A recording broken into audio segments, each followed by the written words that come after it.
Hello and welcome to AWS Repost Live, the companion live stream for repost.aws, where we take questions from the community, the user community, and we dive deep into some of the use cases as well.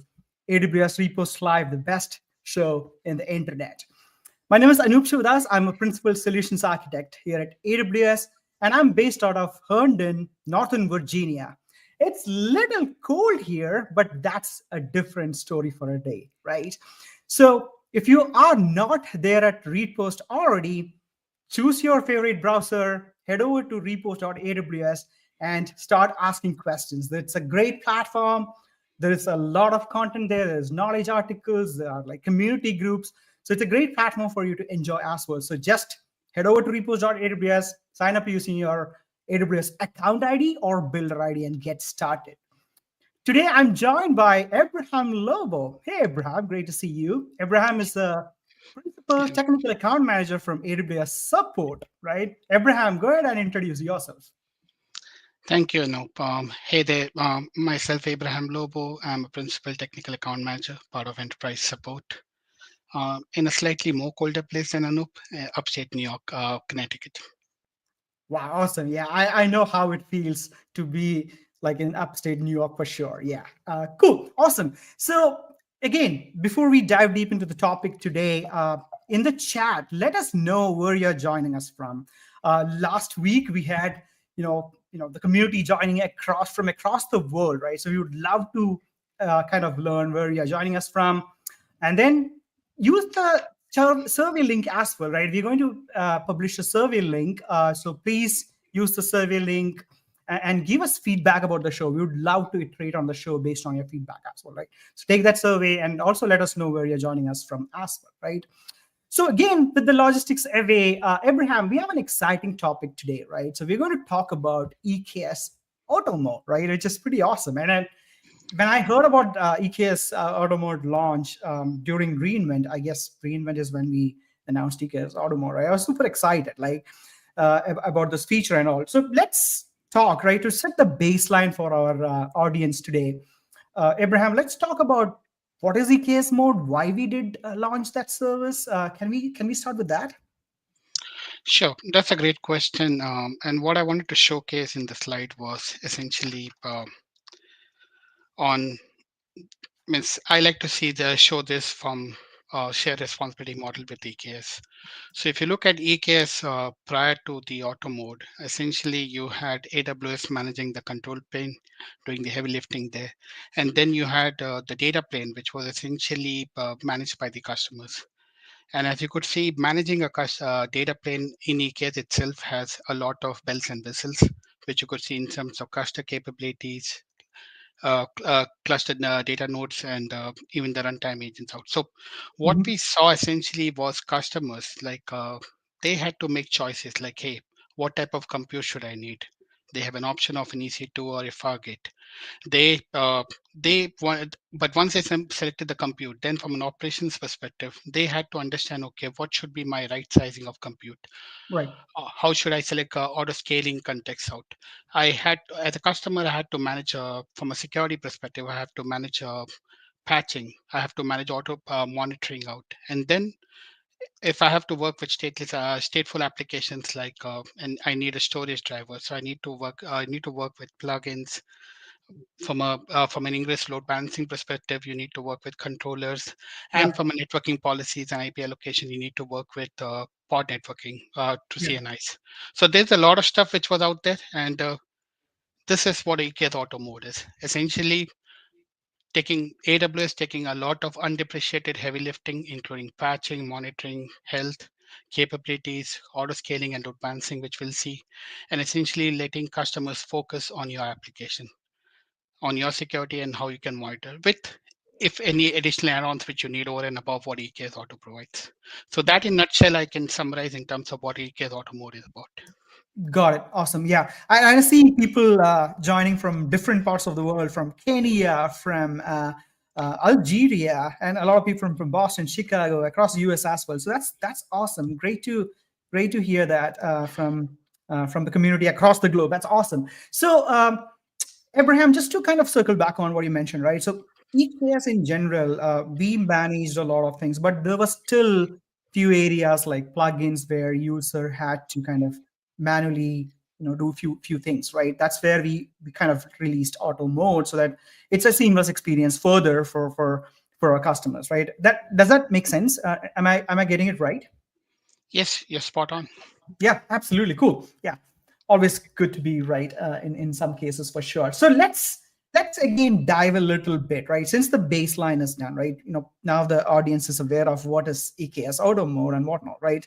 Let's kind of switch the gears a little bit. And the best way to kind of dive a little deep into this feature, EKS auto mode, is to kind of look at this question we got from the community, right? So Repost, as I mentioned, is a platform where you can ask questions, and we got a lot of questions from the community as well here. Uh, so again, this question is coming from one of the users here, Seth, and Seth is talking about how can I deploy an EKS cluster with the new auto mode enabled, right? Using Terraform. So we don't have to really get into the Terraform side of things, but again, this question is a classic start for us, Abraham, to kind of dive a little bit deep into how to get started with EKS auto mode itself, right? I love this question, so I'm going to say thumbs up for sure. And over to you, Abraham. Can we dive a little deep on how users can get started? Sure, that's the right way of enjoying this topic. So, with that being said, can someone confirm they're able to see my console? Yep, it's coming up. There you go. Perfect. So, and I just want to make sure that it's legible out. So, what I'm going to use in this demo essentially is I'm going to toggle between two regions because I want to showcase in terms of how does the traditional EKS look like as we sort of discuss and understand customers' questions, and how does the EKS auto mode look like. And Yep. so I'm in different regions, and just to make things better, I've sort of used different background contexts. So I think to your question around what is EKS auto. So let me first see on this is a very simple script. So what I'm showing essentially is a script which is out there. I'm using auto mode EKS cluster with version 1.31. I've sort of kept it simple, so I've not enabled some of the additional add-ons outside of what will come from EKS Auto, and we'll see what it comes out. Yeah. EKS Auto comes without. And what I'm doing essentially is like I'm using the basic configuration which comes with node pools, and node pools are sort of a general purpose and a system node pool. Yeah. Abraham, can you just zoom in a little bit to make sure everybody is able to see this, making sure? Sure, I can do that. Yeah, Is that that's better? much better. Yeah, that's much better. Okay.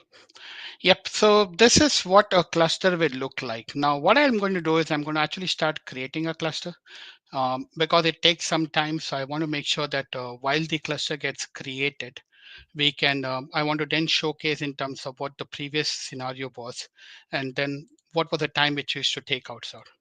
So let's start using this. I'm just going to create some class, this cluster. Sure. And Classic EKS Scuttle command. Yeah. okay. Yep. Maybe I'm in the wrong session. Yep. And it starts out. So essentially what I've done in this case is in my cluster YAML, I'm Mhm. using the EKS Scuttle mode, and I've started this particular cluster stack. Yeah. And as I mentioned, this sort of takes in like 10 to 15 minutes to create the entire cluster on. But while this is happening, two things I wanted to sort of showcase on. One is let's see what does a non-EKS cluster look like. So this is, again, a similar scenario where we have a non-auto mode cluster. And if you could see in this cluster, essentially, I'm creating with the same configuration, but already outside of creating a base cluster, what I also have to take care is the compute part of it. Yeah. And in this case, I'm actually using a managed node group. So I have to Mhm. sort of specify locations. Again, this is a very simplistic cluster configuration you have to manage. But in production, essentially, you're not going to be using one instance type. You're going to sort of manage it based on your multi-tenancy of workloads in terms of what Right. really happens. So this is where, again, the complexity of the prior EKS auto mode sort of comes in out. And how does EKS auto sort of take care of that is, again, I've already created a demo cluster. Since it takes like 15 minutes, I've sort of created a demo cluster. And if I look into this demo cluster, Hmm. um, essentially, this is my auto mode. And this has provisioned something, and it has sort of provisioned 4 nodes in this case. But what I wanted to showcase was the concept of node pool. Yeah. Now, again, folks who have been have worked with Karpenter, you can probably say, "Hey, I recognize what this node pool means." But for the larger audience, essentially, node pool is a concept by virtue of which I can tell EKS in terms of what type of compute nodes can I provision. Right. Now, by default, when I created this, particular cluster, essentially it had just 2 node pools, and these are by default which it comes, which is a general purpose and system. Hmm. System is something which is more you want to do from an isolation, from a security perspective. So you don't want to really use anything from a system unless there is a very, very specific need out. So by general, if I want to simply launch an EKS auto, you have a purpose made general purpose node pool, and in Got it. that particular setting you can do it out. But again, if this is something where customers want to have specific types of configurations, be it in terms of architecture, be Yeah. it in terms of this thing, then you do have an option to also go ahead and create what we call as custom node pools. And in those custom node pools are what you're going to really plug in what type of architecture, whether I'm going to use an x86 or an ARM, or what type of instance family I want to use, and all the other details out. Got it. So yep. So I just again so now I showed this into this thing out, but imagine if I had to like do this, and again I've switched into the old mode of EKS compute. So if you could look into this, essentially what it had was, since I still had a node group, so that was a managed node group which I created, and Hmm. essentially what it showcased in this. Yep. So what you could see in this essentially is like it has an auto scaling group. So it has auto scaling group connected out. It has a launch template, and the launch template is what's going to give you a lot of information. Yep. Um, so this is one difference what you could see now, and where this will come in place when we start talking about auto scaling and some Auto of the scaling. feature. Yeah. Perfect, Yeah. Shah. Yeah. The other thing I Absolutely. wanted to quickly highlight in this case is uh, add-ons. So EKS by default is like, if I go back into my EKS auto mode out, by default EKS is add-ons free, I would say, because a lot of stuff comes in installed. Hmm. So So no additional overhead for the users. Yep. yep. So there was a fundamental change in which how add-ons was approached by as a part of EKS Auto. So in the previous world, for folks, if you remember, we have a lot of overhead which has to be done, because Yeah. essentially these are like controllers which you'll have to take care from a networks, from a security perspective, Yeah. in terms of IAM roles for service accounts, and then you have to create those or scalers, and those are actually also running into what we call as daemon sets behind the scenes. Mhm. Whereas these agents, you still need to do add-ons, and the reason for that is because I can have customers who are migrating from an add-on from an regular EKS to an EKS Yeah. auto. Yeah. But you still have a scenario where essentially outside of that, it's like, so a lot of add-ons were baked in, and we'll see that what are the add-ons which are baked in. But you Sure. still have an option of add-ons agent. So these are two specific things which I wanted to highlight out. Yeah, that totally makes sense, right? I think the value here is, creating node pools and all seamlessly for auto scaling, which we are going to get into the weeds for sure in a short bit as well. But for the audience, right? If you just got started, we are going to talk kind of dive deep into this new exciting feature around EKS Auto Mode, right? We would also love to know if you are actively using EKS today, right? Have you started experimenting with EKS Auto Mode? Are you running into any challenges? This is the right place where you can ask those questions, right? So feel free to use the chat throughout this episode to ask questions and let us know as well, right? Whether you're using EKS and whatnot, right? Love to hear about that as well. Go ahead, Abraham. No, I just said I'm waiting for the script to get over. As I said, it takes some time. So happy Yeah. to take any question or move on to the next part. Yeah, so I think that's it, right? So I think so getting started is pretty seamless, right? So you can use EKS Cuddle as you showed with auto mode configuration. It actually spins up the whole thing behind the scenes seamlessly, right? Yep, yep. Cool. Anything you want to add in the getting started side of things? Otherwise, we have a lot of other questions as well, and then we can jump into there too. I'm happy to dive there. Cool. Yeah, let's take the next question then. Yeah. So uh, we have a question around um, EBS CSI driver add-on as well. I know you touched a little bit on add-on already, right? So this question is again coming from a user of repost community. Actually, I love the question. I'm going to say thumbs up as well.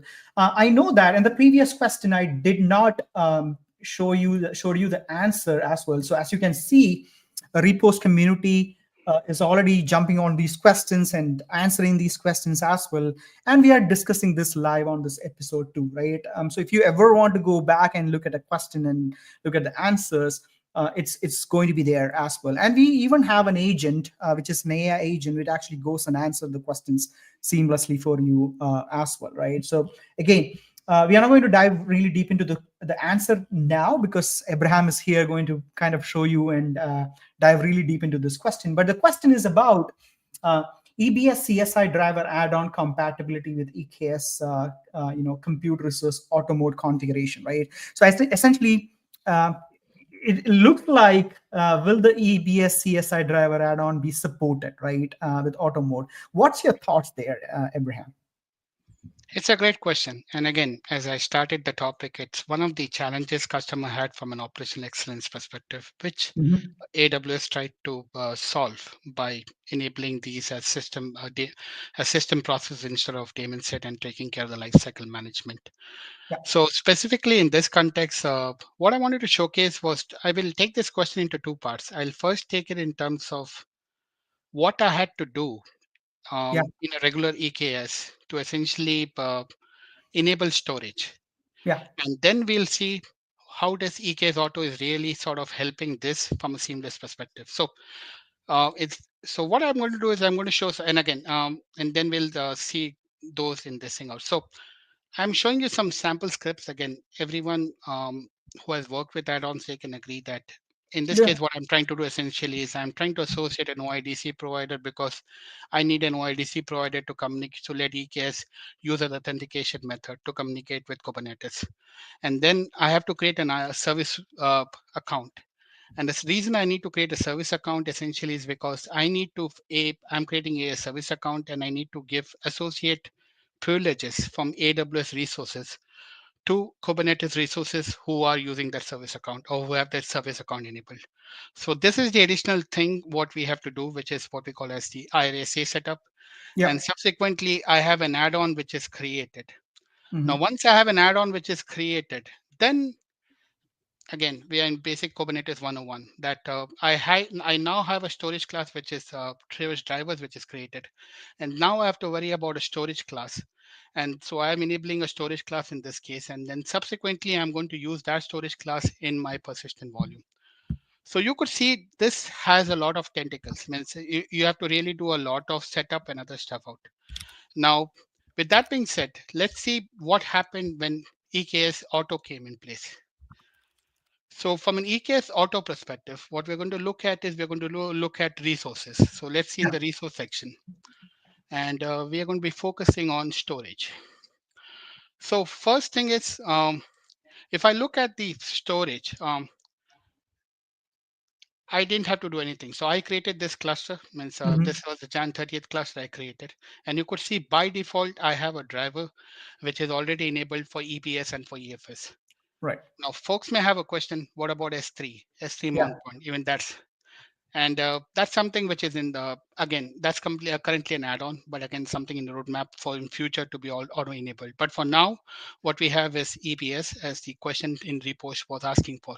So if Yep. you look at this, the CSI driver was already installed, and then I had storage classes. So in this case, I have installed they have a storage classes already created in this case with the CSI driver which was mapped. And when I created up in my deployment, essentially a persistent I needed a deployment which had a persistent volume and claim. It is able to utilize those storage classes. So as an end customer or as an end user, I didn't have to worry about all of this setup which I just showed if I was in the previous world of using non-EKS auto. So Yeah. that's Yeah, go ahead. Complete what you're saying. There is a question, but I want to get to it. But complete your thought. no, I said that's it. I just wanted to sort of illustrate in terms of the simplicity for this. Yeah, that's awesome. Yeah, I love the fact that EBS and EFS is already there by default. So that's pretty awesome. So um, the question we have is around ALB controller now available as an add-on, right? So by default, is ALB controller available with EKS mode, or it's there to select by as an add-on already? That's a great question. So it's available as an add-on, both as an add-on because you, as I mentioned, you may have customers who are migrating Yeah, from existing to this new DNI add-on. But yeah, ALB controller is on a similar context like a storage driver. yeah. So to just to illustrate this point, so let me show again. I want to showcase in terms of ALB. Uh, if I had to use an ALB controller, what in the Hmm. traditional world I had to use this. So again, what I'm showing is a ALB controller which I had. I have to create a policy for that IAM policy which gives the right resources. I have Got to it. create an IRSA account for that. In this case, I'm actually installing it from a Helm repo. Yeah, So I'm loading it and then I'm creating a load balancer controller. got it. Now, once I did that, essentially, then if I have my old Ingress YAML, again, Kubernetes 101. So I have my own Ingress object. And essentially, in that case, I am now trying to map with what my ALB controller in is, what type of load balancers I want to create to the Makes annotations. sense. Makes sense. So this is how it would have been used. It would have been used in the previous world out. Previously, yeah, Now, if I wanted to go back to, if I want to go back to then specifically around what in auto mode. I know the question was, is it enabled? Yes, it's enabled by default. And if I hmm, look at the resources essentially, so in this case, let's look at networking. yeah,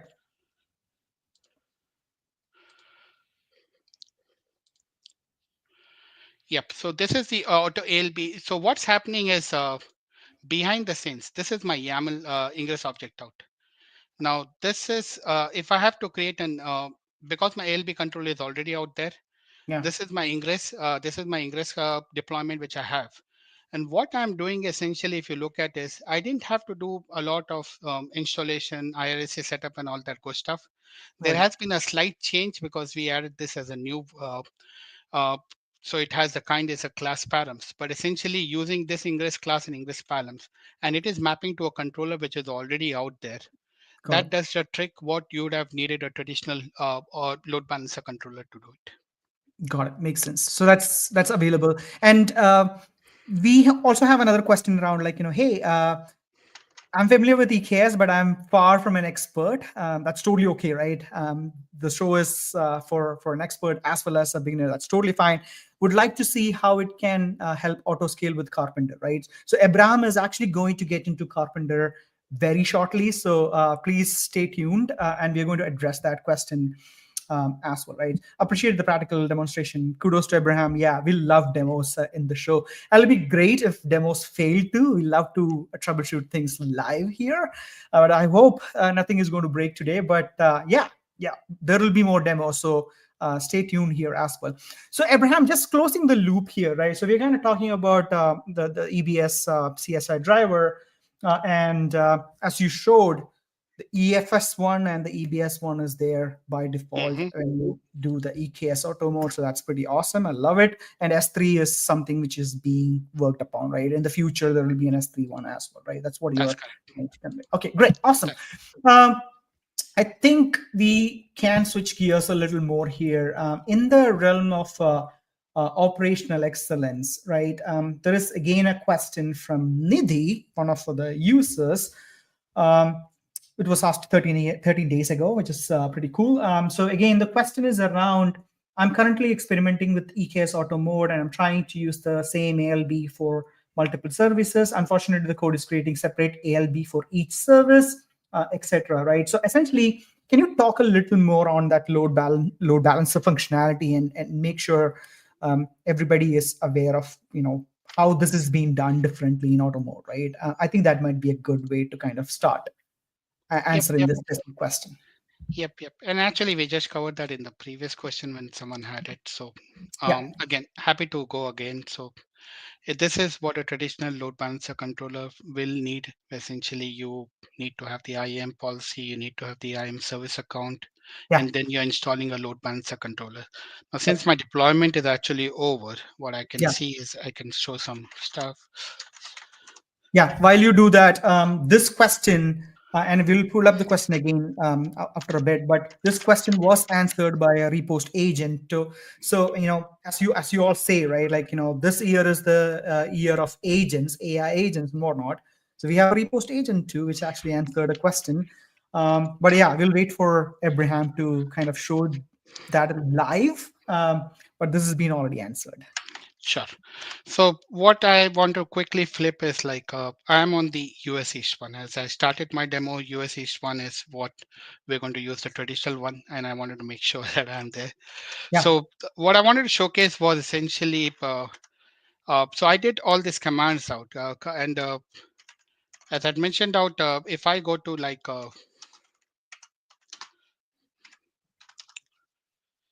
let's try to see. So these controllers are typically installed in Cube system.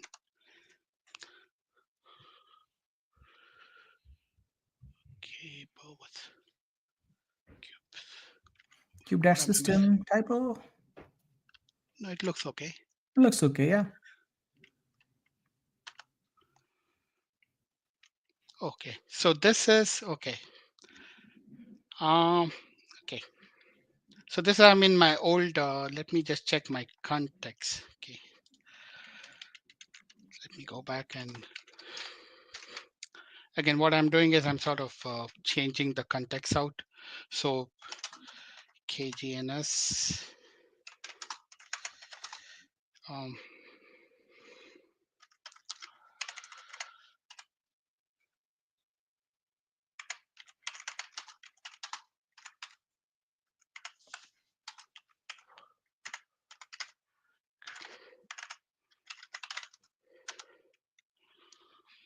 okay, There we go. it was the context setting which you needed at times. So yeah, if you could look at this, right? So I ran all these. So this is again, I'm in my old cluster. And if you could Mhm. look at this, these are my daemon sets, which are essentially my load balancer controller, which I needed. Now, say for example, if I just want to, and if I can actually go into the typical load balancer pod and it will showcase in terms of what it does, which essentially it works. It's a communicator between Kubernetes, Ingress, and your AWS ALB object out. But Got it. if I go back and see, let's quickly switch mode into like auto thing for what I have the West 2. So now I've switched into EKS West 2, and let's first see what is out there. Okay, so we have things, but if I actually go, Mm.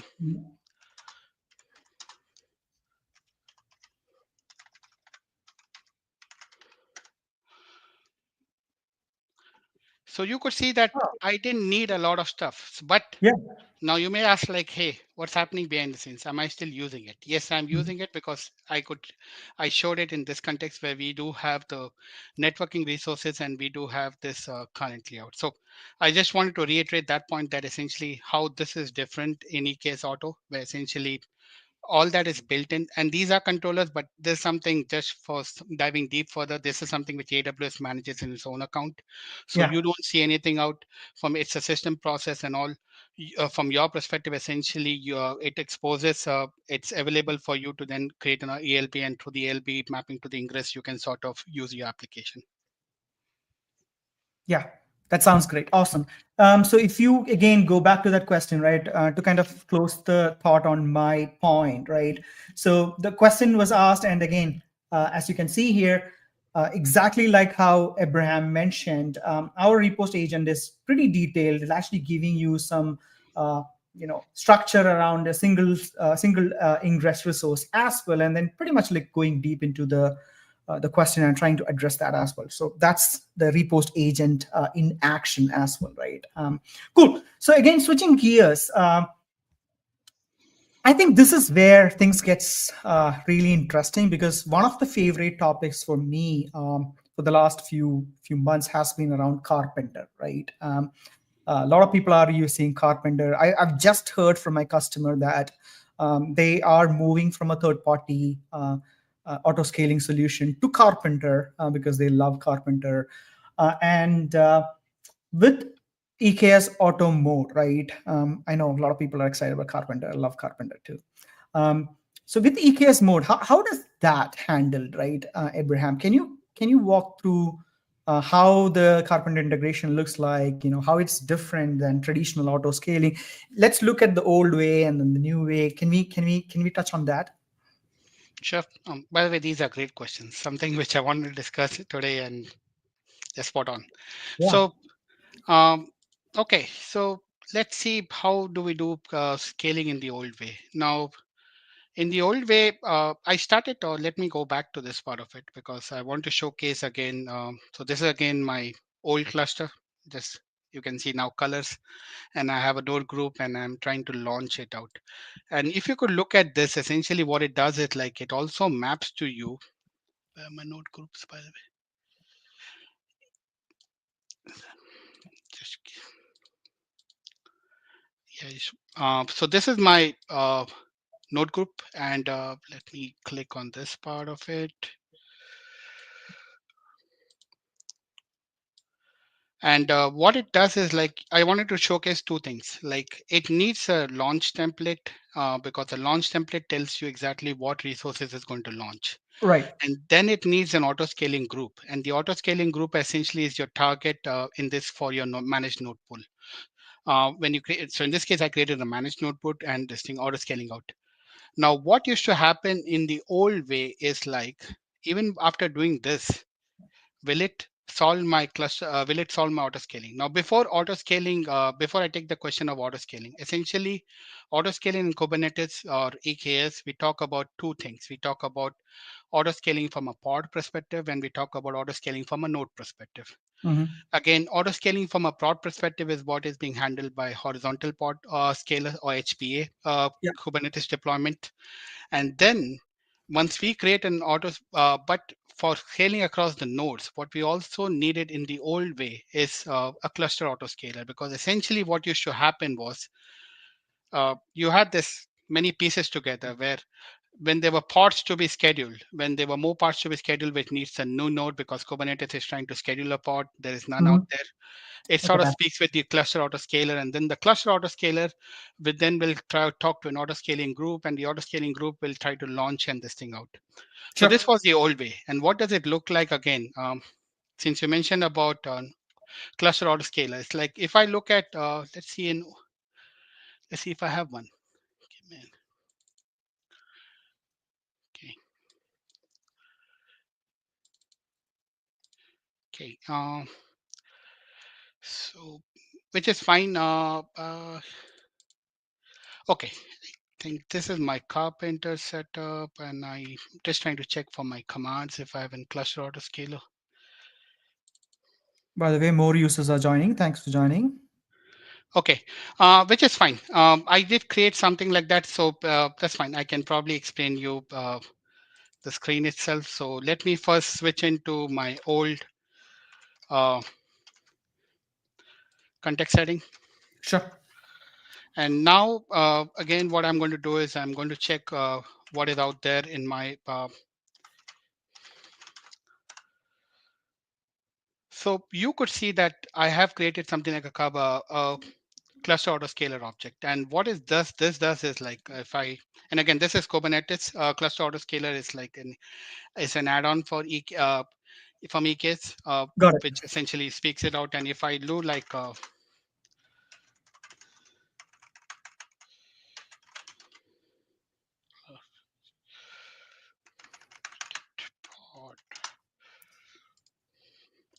sorry, these are long names. So it's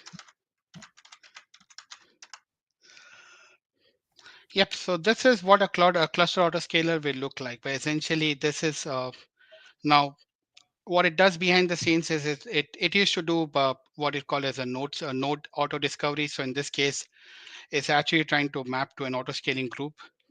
I showed you, right? We had an auto scaling group which launches this thing, but how does the cluster autoscaler will know which auto scaling group to come with? So you can give specific autoscalers if you have, or you can leverage what we call as an autoscaler node group concept. So this is what it is out from a cluster autoscaler. So as you could see, there's a lot of steps which is needed in this case out. So Yeah, the old way of doing it, right? Yeah. yep. So now what I want to showcase is what happened in the new way. So in the new way, essentially what is done is like your there is what we call as Karpenter. Now, Mm-hmm. what Carpenter, and again, Carpenter was there before EKS Auto came in play. But what Carpenter does is essentially it eliminated the middleman. It eliminated an auto scaling group. With the need of an auto scaling group. It Right. eliminated the need of a cluster auto scaler object. And what Mm-hmm. Carpenter does essentially, because it's Kubernetes native, it's able to directly speak with a kube scheduler. And when it needs in this case when it needs new nodes to be provisioned, what it does Yeah. is like it sort of automatically tries to spin up those. And what it uses is, if we started the discussion, we used a concept what we called as managed pools. So Mm-hmm. this is where, means by default in this case I have two built-in node pools. So by default, because I'm using a general purpose one, Yeah. what EKS Auto will do is essentially it will pick up the uh, this is where a cost optimization element also comes in. So EKS Auto Sure. will pick up the Yeah. best which is required from that pod, and it will sort of spin up a node. But if I want to have, especially if I'm running multi-tenancy application, this is where I'll have multiple node groups which are out there, and Carpenter will ensure that you essentially based on your node selector. So if I am specifically deploying an application and I'm going to use my node selector saying, hey, I want my nodes in a specific C class of instance family. And if I have that as part of by additional node pools, then Carpenter will be able to pick it up and launch an instance. Got it. So this is what Carpenter does behind the scenes. Now let's see this as action, how this works out. Got it. So what I want to do is I want to go back. Let's check whether we are back into our cluster. In the right context. Yeah. Very important context.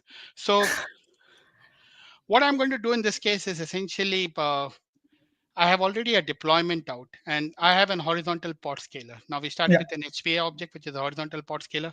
Let's see Mm-hmm. what it does. So what it is saying at this point of time is like it's giving some targets.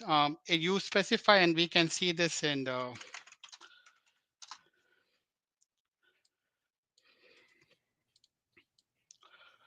So by default, auto means you have more complicated way of setting up pod scaling, but by default, it sort of goes with CPU and with memory. Sorry. It's HPA. Yeah. Okay. Thank you.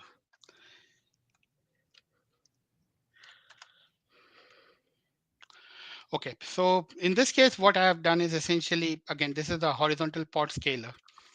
Now, the two things which it will look for is essentially what my utilization is against what I will start scaling in. So in this case, I have kept it as very small. It's a 20% average CPU utilization.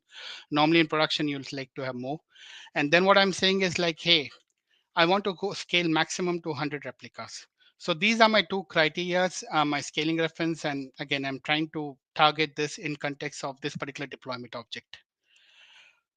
So I just wanted to quickly showcase in terms of what this HPA was. Now, Got it. what I'm going to do is essentially is like I'm going to use a dummy container, Mm-hmm. which is a load generator. And what exactly I'm doing is I'm just launching an Amazon Linux pod, uh, and in that I'm actually going to do a curl endlessly, mapping it to the UI.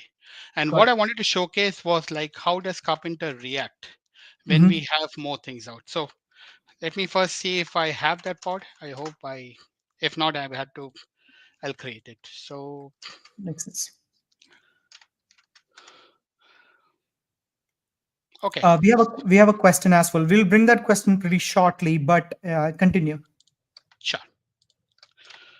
So let's run this command.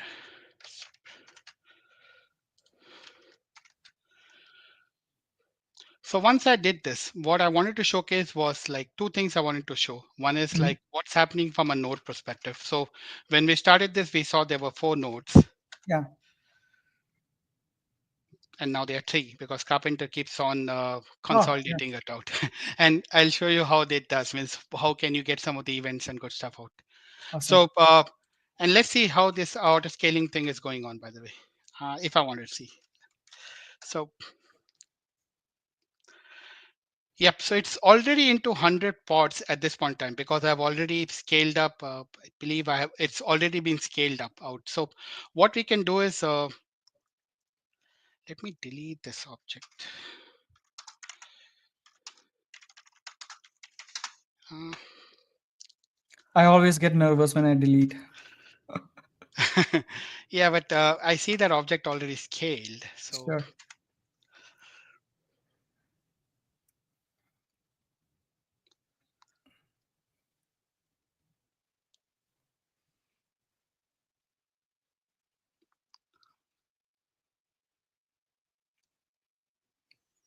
okay, So we essentially deleted that pod, right? That's it. that's correct.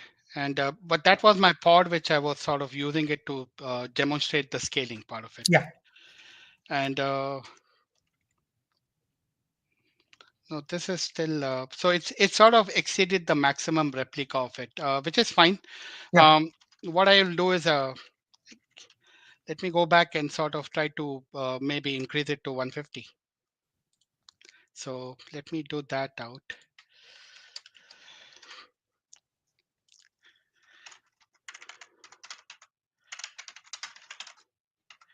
HPA.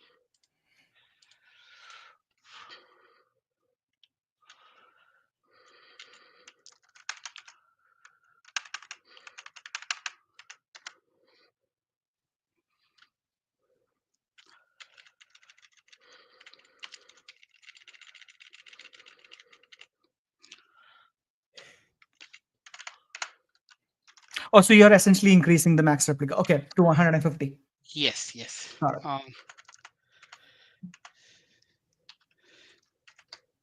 VI is always interesting. So okay, so I did is increase it now to 150 because what I wanted to showcase was like more pods which should be launched out.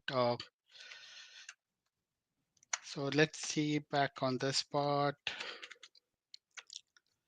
Let's go back to this command.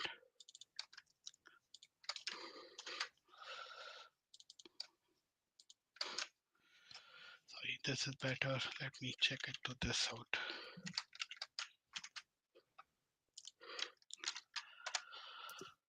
Okay, so as you could see, it has already scaled in. And what would Mhm. have happened is like behind the scenes, my nodes should have increased. Now, it depends. It's like in this case, yeah, we had 3 nodes. And if you could look at it, my last node has started now, 15 seconds. Got it.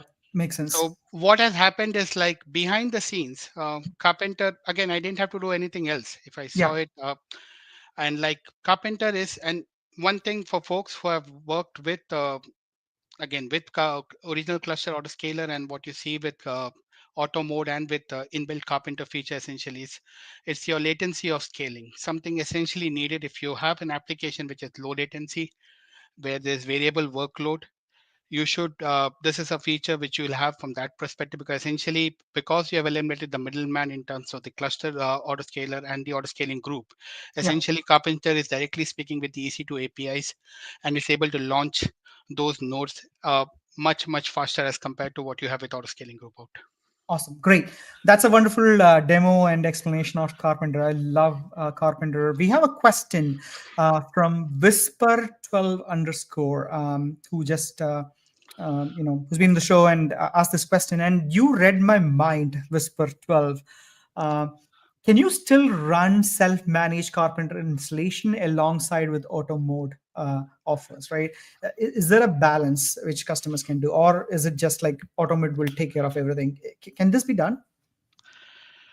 um, it could be, but I'm trying to understand the use case specifically on why you would need it because we are Yeah, trying to eliminate a lot of yeah, exactly right. So since automode gives that Carpenter, or kind of handles Carpenter behind the scenes seamlessly and for you, like in a yeah. managed way, um, it'll be great if you can add more context on why you would probably need self-managed Carpenter installation. Self-managed is always doable, right, in the traditional EKS world, but in the auto mode, yeah, let us know and why do you and want and that, right? yeah, and while he's giving, I just want to quickly demonstrate on what is the additional overhead you have to do when you look at Karpenter.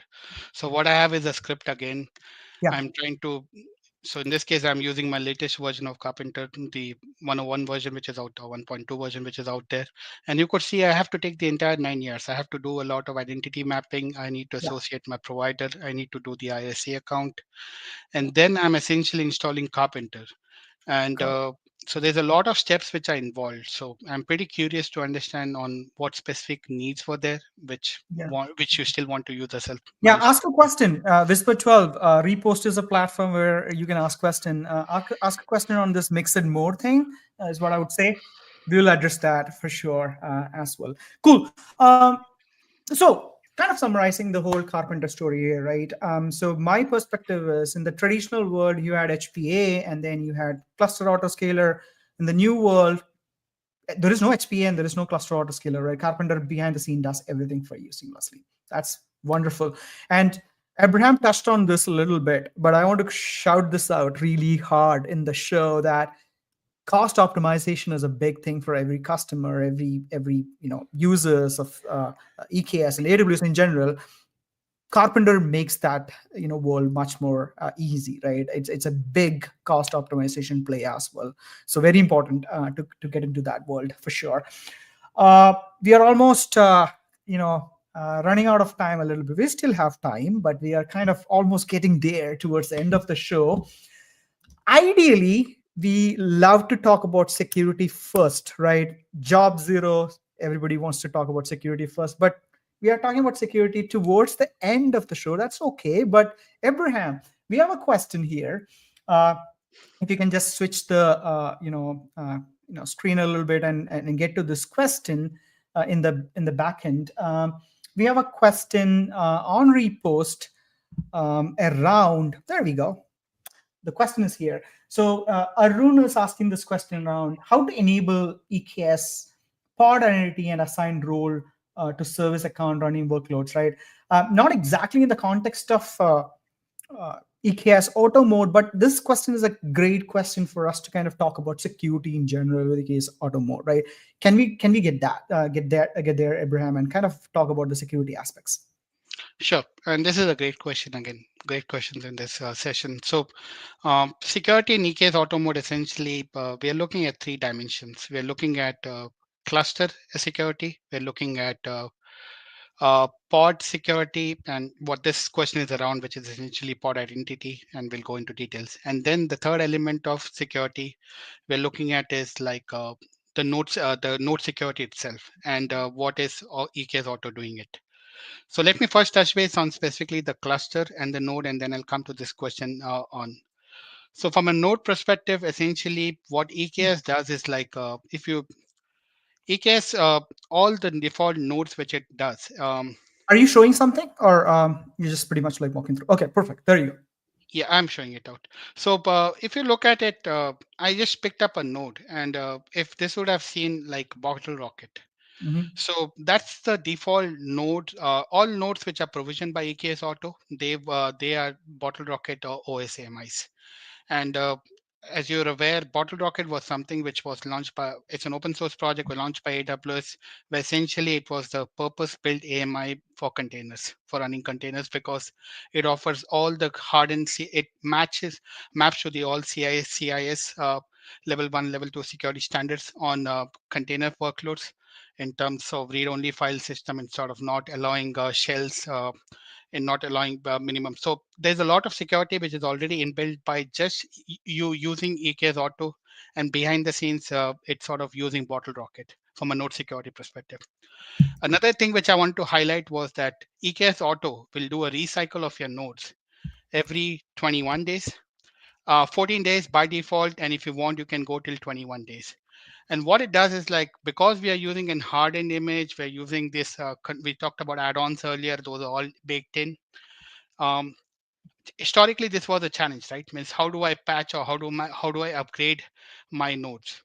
Now, what EKS Auto will do is essentially it will take care of all of that, because it automatically is going to come the counter of 14 or 21 days based on your configuration. It's going to take the latest AMI which is out there, Yeah. which is hardened, and it's going to replace your nodes out. And Yeah. this is something, yep. So this is one element of it. Now, to your other point, which you talked about, which is like we talked about, and this is where I'm going to go into the security element of it, which is around the access part. So if you look at access, what you have is typically traditionally you had like two accesses. You need an access from a cluster perspective, and you need an access from a pod perspective. Let's Yeah. talk about cluster. Now, in the traditional world, if I had to do the cluster, because we all know that Kubernetes has its own RBAC structure in terms of how you refine your user and your role. And then Mm. you have the EKS IAM setup. The cross boundary of that was a config map file, very Yeah. which you had fat finger issues in case you don't do it right. Sure. And this Yeah. is where EKS launched. So again, this is a feature which was launched in reInvent 2023 Mm. for security, where it came up with a cluster access entry. And Yeah. using an access entry, essentially what you're doing is you're mapping a role policy, you're mapping it to the client cluster. So I don't have to suddenly do this stuff behind in a config map, quick Yeah. config map. I'm doing this all through UI front end, or I can do to a UI screen. And it's Hmm. still, and because customers have yet not migrated to the cluster access entries, you still have a workaround where you can manage. You can do either of them. The Got it. second thing is we talked about pod identity, and for pod identity, I think that was the question which came in. Sorry, I sort of showed in the last thing. For Right. pod identity, if I showcase the whole world, when old world when I was doing this, what am I trying to do? I was trying to means even for the Karpenter, I was trying to do a service account, and then I was trying to link a controller with the service account, which means essentially I'm creating a policy, I'm creating a service account, and then I'm linking an object with that. Three steps.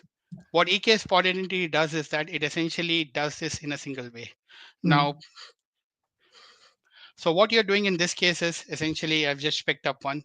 You have an IAM role which you have created, and here you can create your Kubernetes name. Means again, you can go by namespace. I'll just see, and here you can then create like a, again I'm doing an SA, service account, cloud provider. Mm. Now what I'm Yeah. doing in this case essentially is doing all those three steps which I did in the old world, but now using a pod identity screen, which you could do through the screen way, which you could also do to UI. I'm doing the association with the Kubernetes service account and Hmm. an IAM role, which URSA was doing it now with this pod identity association. So again, this is simplistic. This is much cleaner as compared to the old way of doing it out. That is awesome. Yeah, that is super awesome. Yeah, thank you. Thank you for the explanation for sure.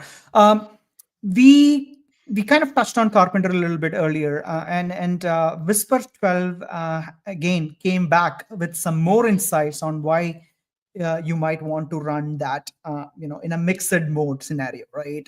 So I think we'll take this question, Abraham. If you can answer this now, that'll be great. Essentially, the point which Whisper want to convey is in case you're currently using Carpenter, right? You would still need that to run in case you want to migrate or test auto mode and possibly roll back, right? You can't essentially turn off is what he's kind of mentioning. I think in a mixed scenario is what Whisper Okay, 12 is so kind of I mentioning. think what Whisper is saying is more in the migration scenario where Correct. essentially Yeah. I Yeah. have an existing cluster. So the scenarios which we were showing were new cluster, but if I have an existing cluster, how do I migrate? Yeah. Yeah. There's actually a good means definitely this could be posted on repost, and then there Yeah. is a migration guide which is already which is out there. Yeah. Let me see if I can put a link out there Yeah. while So, speaking. Whisper, feel free to ask that question again. We're going to address that via repost. We'll probably write an article on that as well. Great question. Migration is something which we definitely want to cover. So, yeah, thank you for asking that question. Love that question. So, yeah, please answer or ask more questions, and we'll definitely make sure to answer those as well. Great.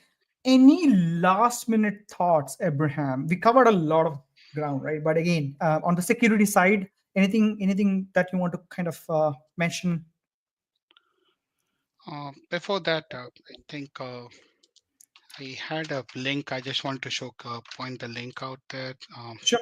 Yeah. So this might be a good handy reference on how we can sort of do auto migrate with existing Carpenter setup. If you want to share that.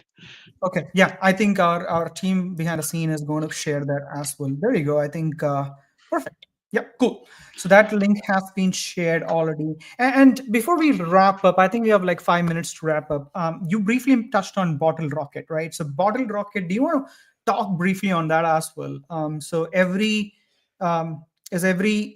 um, like AMI is going to be Bottle Rocket? What's the story there?